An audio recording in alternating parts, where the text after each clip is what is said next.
Welcome to the Freelance Tribe. Here we talk with skilled freelancers about their professional journey. Stay tuned for real-life experiences to learn and actionable steps to take to improve your freelancing career. My name is Yuri. I'm a community builder at Code Control and 9am.org, and my guest is Orwell McGubbins, Freelance Senior Branding Designer, who runs a branding agency, Orwell McGubbins, on a mission to create the extraordinary, and a creative business freelance mentor who helps freelancers to take control of their creative career. So welcome, Orwell. Hello. Super happy to meet you. And the first question, why creative mentoring? Creativity thrives when we are confident and when we are engaged. And in my time as a freelancer through my creative career, I've seen the realities of freelancing can bash that out of people. It can make them lose their confidence. It can make them feel disengaged, really isolated, like they can't do the thing that they want to do. I am good at helping people realize the confidence that they already have and realize that they are capable of doing the things that they want and the things that they've been had bashed out of them. So that's what I do. I help them gain the confidence and then give them the skills, or help them develop the skills that they need to have the correct kind of career that they want. I talk to many freelancers, and one of the hardest questions they have is how to understand that you are enough, that you are experienced, that you have something to share with others. So I wonder, how did you understand, at what moment did you understand that you can be a mentor? I guess I was really doing it before I knew I was doing it. So I started freelancing pretty much at the start of my career. Like, I worked for an agency for about 18 months. I was freelancing, then I worked for an agency for a while, then I was back to freelancing. And when my friends started freelancing after me, they'd be calling me and asking, oh, I've got this situation, how do I deal with this? I've got this situation, how do I deal with this? And yeah, I would spend hours talking to them in the middle of a project, and I'd just pick up the phone, answer the phone, and then spend hours talking to them and helping them deal with that thing. And then be like, oh, damn, I needed to get back to that project. And then when so my friend and I helped my friend run an agency for just a little under 2 years. And my favorite thing I was doing when I was doing that was helping the people that we'd hired develop. Mm-hmm. First thing I'd ask them when we brought them on board was, what is it you actually want to do? Like, you're working for us, you're not going to work for us forever. What do you actually want to do? And then I'd help them develop the skills that they wanted to go on to the next step. And that was my favorite part of it. So it's kind of something that I've just been doing throughout my career in different ways. And yeah, in the last 4 years or so, I've like formalized it into, well, how can I make this like a repeatable thing that I can help people either over short term or over the longer term develop more and more. How did you get this approach of helping others? Oh, my parents. They always were saying, yeah, community minded, that we should be trying to like help other people, and it's like they led by example. Yeah, and I always wanted to help. So I guess it must come from them. It's just like an internal thing. I've not always been good at it, not always doing it in the right way. I think sometimes, you lead people in a way that I think this is right, but it's not. That's not what I do. And like with the mentoring, it's more helping people do the thing that they want to do and realize their own ideas rather than shaping them how I think. But yeah, I guess the foundation would come from my parents. So your approach is helping people to grow and to help them understand, to kind of unlock their superpowers. And who was your first client? Like, what is the story behind like you first getting paid for that? It was actually a friend of mine, a very, very, very talented developer, who I was helping him shape a business. So he'd had a business that had a really good boom time, but then kind of had a really heavy bust time. And he was starting to freelance on his own. So I was helping him develop. It was a bit like service design, I guess. Excuse me. Mm-hmm. I'm a bit on the back end of a sickness. So it was a bit like service design, but alongside it, a bit of like business development and like business coaching. So he was the first, and we shaped his like client experience and how he was doing his delivery, but also helping him get past uh, that block that had come from creating a business how he was employing like 10 people, and then it kind of like things fell apart. So helping him get past that mentally and then going on to do the next thing that he wanted to. Yeah, it was really fulfilling, and it was really like a click moment for me that all these conversations that I'd had previously with people, like in the middle of my afternoon or in the middle of projects, that kind of thing, it was actually like, oh, I see how this can be applied. I was willing to do it for free, and he was like, no, if we're going to do this, I'm going to pay you. We were doing it after work for like hours on end. So yeah, as I say, I was willing to just carry on doing it for free, and he was like, he became my first client because he wanted to be. Yeah. And from your perspective, what do you think is the difference between mentoring and being a therapist? Ooh, it's mentor. So I guess it's therapy on a specific subject. Um, I've had plenty of therapy in my life. And I guess mentoring, I think there's like mentoring and coaching is like a general, it's a set of skill. I can teach you this set of skills or this mindset or that kind of thing. Whereas I see mentoring more as like having been there, done it. Mm-hmm. So I've been a freelancer for a long while. I've run a studio. I have worked with a couple of guys, came into their business that failed completely. So I've had all these kind of experiences and come through them into a more positive place. So I would say that that's the biggest part of it, is having been through it and then knowing there is a road through it. Yeah, I'd say that's the main part of it. What is your mentoring approach? Like when you meet somebody, like how do you understand that this person really needs mentoring? Like maybe what is the first question you ask to understand if you're gonna work with this person? Um, so someone has to decide for themselves. It was not down for me to decide. I think I try and approach it to not bring any assumptions, because if I bring assumptions, it's like in sales. It's sales, I guess. Like if you come to it thinking I know about this person and I know who they are and I know this, that, and the next thing, you skip steps and you jump to the end, and actually you're not focused on helping. So there's conversations I've had with people that they've come to me and they have asked, they've got a thing that they want to overcome, because that's what I help people do, transition from this place to this place. They'll come to me and say, I have this problem, I have this challenge, and we just have a conversation about it. And 10 minutes later, 15 minutes later, an hour later, they're like, oh, wow, that's great. And I'm like, cool. So would you like to do more of this? And I'm like, no, I think that solved it. Thanks very much. And away they go. And that's absolutely fine, because that's sometimes all people need. And that's what's helped me realize this like confidence, and they need a shift in their head. And if they can, however they can get that shift, that's great.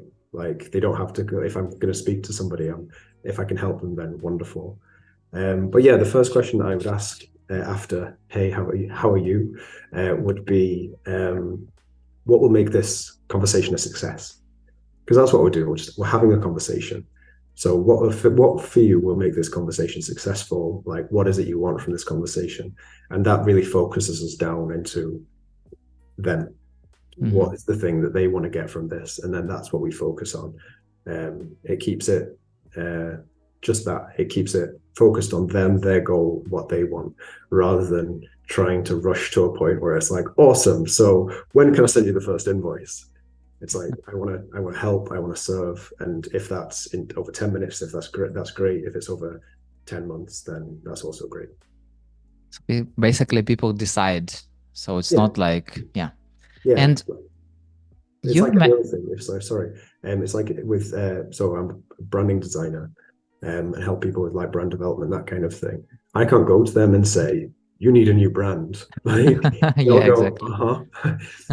they have to decide for themselves, and you can help them by asking questions and by looking to, like I say, looking to serve. You can help them see, okay, if I do this, this is what I'll get from it. But they have to make the decision themselves. So you've mentored over 100 freelancers already. And what is, from your perspective, the main blocker people usually have? Um, Self-belief. Uh, just that. Like I said, why I want to help is like people have the realities of the world, the realities of freelancing bashes it out of us that we can just like believe in ourselves and do things the way we want to do them. We used to spend all this time online, seeing other people, comparing themselves, thinking like if you spend all your time on something like LinkedIn, and all you see is you should be doing it this way and you should be doing it that way. And why aren't you doing this? And 10 things you're doing wrong. And you're just like, whereas if somebody can have that self-belief, then they can look at something and they can act in the way that they want to act. And if that is going and taking these bits of advice, that's wonderful. But also knowing that they are enough and that they can actually do the thing, and actually that having this belief in yourself means you can move away from ideas of I'm not getting paid enough, therefore I am not enough, or I'm not getting the good projects, therefore I'm not very good at what I do. Like all these like ideas that kind of crush us and stop us being able to be the creative, wonderful people that we are. I have this feeling that if you are not believing in yourself, if somebody will go to you and tell like, hey, you are still amazing, here is why, person may be like encouraged for a few days and then they're coming back on this route of not self-believing. So how to continue this self-believing road to ensure that you are really worth it, that you are enough, how to fuel this self-belief?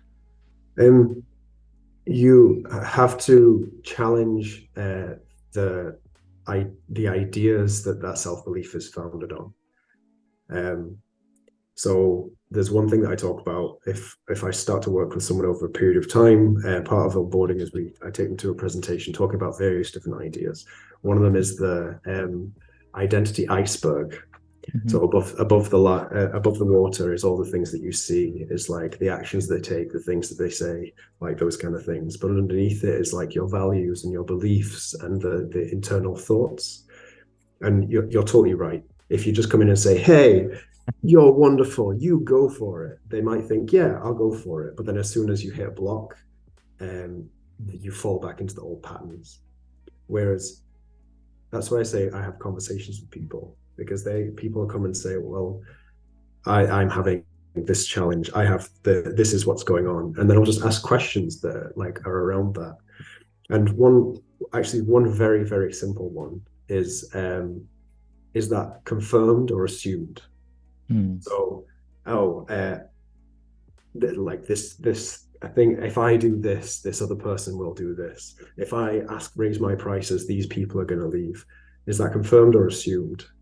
Well, it's assumed. So, what could you do to like confirm it? Well, I could do this, this, and this. And like that, just that little shift can then push someone into action. And Mm. that action will lead to comes with that the action leads to confidence over time, because the confidence is an absence of fear, but it's like seeing the fear, having the fear, and then doing it anyway, and then dealing with the outcomes. So if you can challenge the underlying thoughts that, oh, if this then that, or this has happened, therefore I am this kind of person or that kind of person, then people, and this is the therapy part of it, it challenges those ideas and gives you the tools to challenge them for yourself.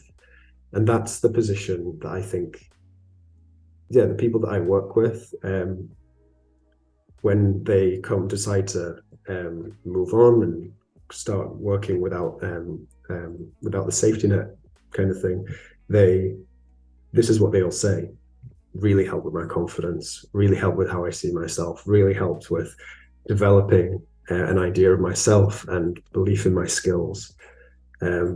And I mean, that's a wonderful thing to do because then it's sending them out to the world with those skills that they then share with other people. Like there's people that I've mentored who are now mentors themselves. And that is the most incredible thing from my point of view. So from what you are saying, I understand who needs a mentor. So if somebody has a block or have low self-belief, but who doesn't need a mentor? Somebody who doesn't want one. Like there's lots of people, as I said, that's what I say about assumption from my point of view. There's lots of people I have conversations with going, I could totally help this person. And like earlier on in my time of doing this more formally, I've definitely tried to impose myself onto others and seen the reaction and been like, oh, in myself and how I know how those conversations felt, and I didn't like that. So that's then changed my approach, which is more like they have to decide for themselves. They have to want it. And then they have to believe that us working together can make that change. So if they don't want it, if they don't believe that it's going to help them, then there's lots of other ways to make this shift. There's lots and lots of ways to make this shift. It's like the things that you gain from therapy, you can get from meditation, you can get from community, you can get from lots of other ways of going about it. It's just one method of making those transitions, of making those changes. And from your experience, what is one steps, let's say almost every freelancer can take to have a happier life? Engage more with other people. I spent a lot of my career being isolating myself, and not intentionally. I like being on my own. I like working on my own. But actually, the times that I've engaged with more people have been the times that I've been the happiest, that I've made the most interesting work, the most creative work, that I've been, like those days of, oh, wow, I'm so happy I do this. You know, those days where it's like, I absolutely love what I do for a living. As opposed to those days where it's like, yeah, I guess I made a nice logo. That's decent, right? What am I doing next? So yeah, engage with other people, because everyone, the more people you engage with, the more people you find that want to engage back. Like, yeah, there's lots of times that I've tried to join groups or meet people or these kinds of things, and they haven't fulfilled me, or I haven't felt, it's not that I felt, oh, there's times that I felt unwelcome, or there's times that, I've felt that this isn't the right group for me, but you have to carry on regardless. Just keep going out there and engaging with the world. Because it leads to a happier life, and studies show it leads to a longer life as well. No, it's interesting that you mentioned that, because after having like many conversations with freelancers, I also noticed that those people who are having better social life, who are connected with like-minded, who are talking to other freelancers and to colleagues, to, having sometimes coffee or beer with other people outside in person. I'm not talking only about online. They're definitely happier. And now you're just proving it. So yeah, thank you very much, Orwell. No problem. And I really wish to have the sky as the limit, but time is the limit to our conversation. So the final question, what is your favorite food? Ooh, that is an interesting one. So I have a couple of answers actually here. So I'm a vegetarian, but before I was a vegetarian, it was a thing called basil chicken, which is a Thai dish. Very, very simple. Chicken, soy sauce, bit of fish sauce, but onions, garlic, and then just like basil with rice. Oh, absolutely incredible. But now I love making noodles. So I'll make noodles and I'll have it with a pak choy, and I'll do all that stuff, the ginger and the garlic, and maybe fry up a bit of tofu with something like this. Because I'm a big fan of textures in my food, lots of different stuff. So yeah, noodles I think is my favorite. I was thinking about this actually just today, and I was thinking, could I eat noodles every day for the rest of my life? I think so. I actually think so. Got it. Orwell, thank you so much for sharing your experience. And it's been Thanks for such a having me. pleasure to hear and learn from you. Yeah, it's been excellent to be here. Thank you so much. And thank you so much for listening. If you like the show, hit the like button on 5 stars and share it with your friend. That's it. We're done. See you in the next episode.